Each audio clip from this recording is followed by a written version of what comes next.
네, 여러분 안녕하십니까? 10분 서당 이야기 한자 드디어 오늘 100강이 되었습니다. 오늘 100강 첫 번째 나오는 글자는 다만단입니다.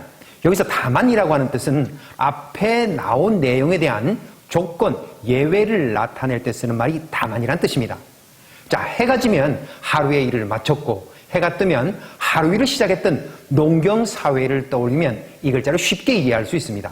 사람이 푹 자고 쉬다가 다만 해가 뜨는 아침이 되면 일을 시작한다는 다만단입니다. 글자 구조를 보면 사람인이 있고 아침단이 있죠.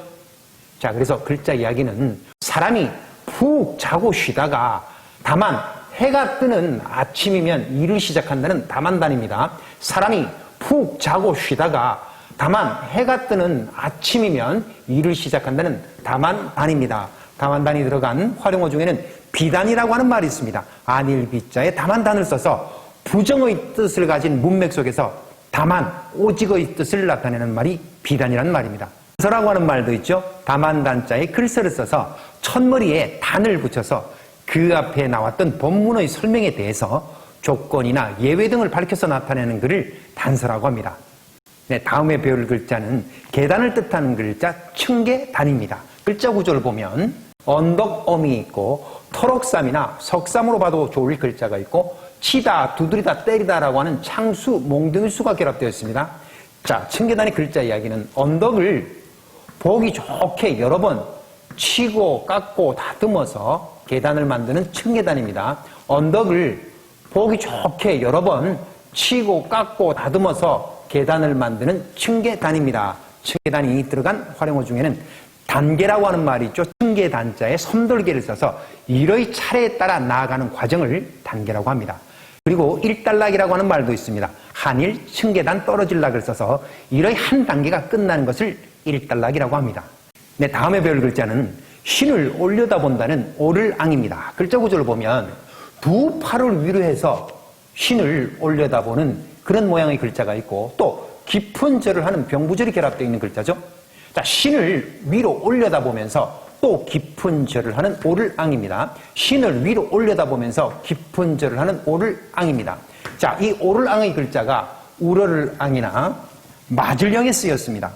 그리고 그 다음에 토끼묘가 나오는데 토끼묘와 오를앙은 한 획의 차이가 있습니다. 아주 비슷하게 생긴 글자이기 때문에 구분해서 잘 기억해야 되겠습니다. 자, 오를앙은 다 주로 다른 글자와 결합되는 글자이기 때문에 다음에 나오는 글자 우러를앙을 보겠습니다. 자, 우러를앙의 글자 구조를 보면 사람인이 있고 앞서 배웠던 오를앙이 있죠.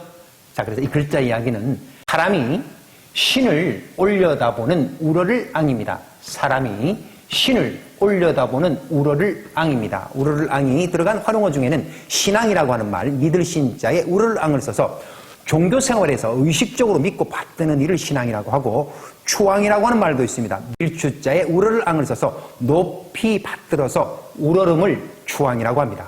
네, 다음 글자는 맞을령입니다. 글자 구조를 보면 앞서 배웠던 오를앙이 있고 쉬엄쉬엄 갈차기 결합되어 있죠.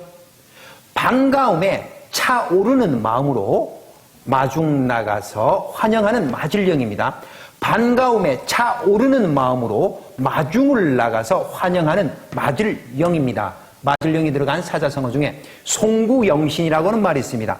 보낼 송, 옛구, 맞을령, 새신을 써서 묵은 해를 보내고 새해를 맞는다는 뜻이 송구영신이란 말입니다.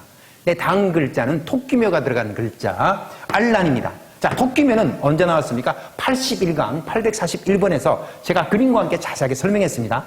창문을 활짝 열어 젖히는 모양, 그래서 왕성한 생명력이 움트는 봄날을 뜻한다는 글자다라고 얘기를 했죠. 자, 왕성한 생명력으로 기억을 해야 되겠습니다. 자, 알란의 글자 이야기 정리하겠습니다. 토끼묘가 있고 점주가 두 개 찍혀 있죠. 자, 그림을 보시면서 왕성한 생명력이 담긴 그 알주머니에 알이 가득한 알란입니다. 왕성한 생명력이 담긴 그 알주머니에 알이 가득한 알란입니다.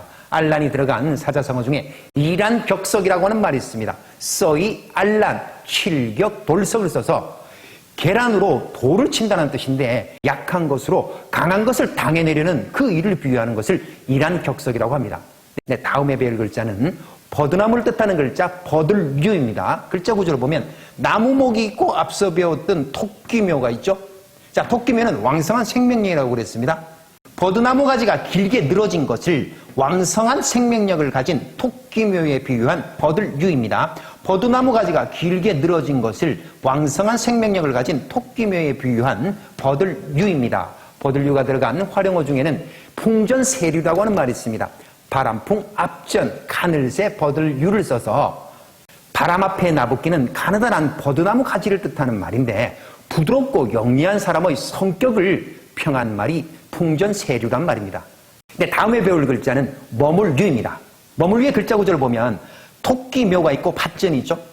자, 토끼묘가 아래에 밭전이 있으니까 획이 줄어들면서 마치 칼도처럼 보이지만 이것은 토끼묘의 줄어진 형태입니다. 자, 왕성한 생명력이 움트는 봄날에는 밭에 오랫동안 머물러 있는 머물류입니다. 왕성한 생명력이 내리는 그 봄날에는 밭에 오랫동안 남게 되는 머물류입니다. 머물류가 들어간 활용어 중에는 유학이라고 하는 말이 있죠. 머물유자에 배울학을 써서 외국에 오랫동안 머물면서 공부하는 것을 유학이라고 하고, 유이라고 하는 말도 있습니다. 머물유자에 뜻이를 써서 마음에 뜻이 머물러 있다는 뜻인데 잊지 않고 새겨둔다는 뜻이 유이란 말입니다. 네, 그러면 백강에서 배웠던 글자 머릿속에 정리해 봅시다. 다만단입니다. 사람이 푹 쉬고 잠을 자다가 다만 해가 뜨는 아침이면 일어나서 일을 하는 다만단입니다. 다음은 층계단입니다. 언덕을 보기 좋게 여러 번 치고 깎고 다듬어서 계단을 만드는 층계단. 다음은 오를앙입니다. 신을 올려다보면서 깊은 절을 하는 오를앙입니다. 다음은 우러를앙입니다. 사람이 신을 올려다보는 우러를앙. 다음은 맞을령입니다. 반가움으로 차오르는 마음으로 마중 나가서 환영을 하는 맞을령. 다음은 알란입니다. 왕성한 생명력을 가진 알주머니에 알이 가득한 알란. 다음은 버들류입니다. 버드나무 가지가 길게 늘어진 것을 왕성한 생명력을 가진 토끼묘에 비유한 버들류. 다음은 머물류입니다. 왕성한 생명력을 가진 봄이 되면 밭에 오랫동안 남아있게 되는 머물류입니다. 네, 여러분, 백강 한자 이야기도 재미있게 잘 들으셨나요? 복습은 언제나 빠른 배속으로 두세 번 꼭 하시기 바랍니다. 네, 그러면 여러분들과는 101강에서 만나 뵙겠습니다. 안녕히 계십시오.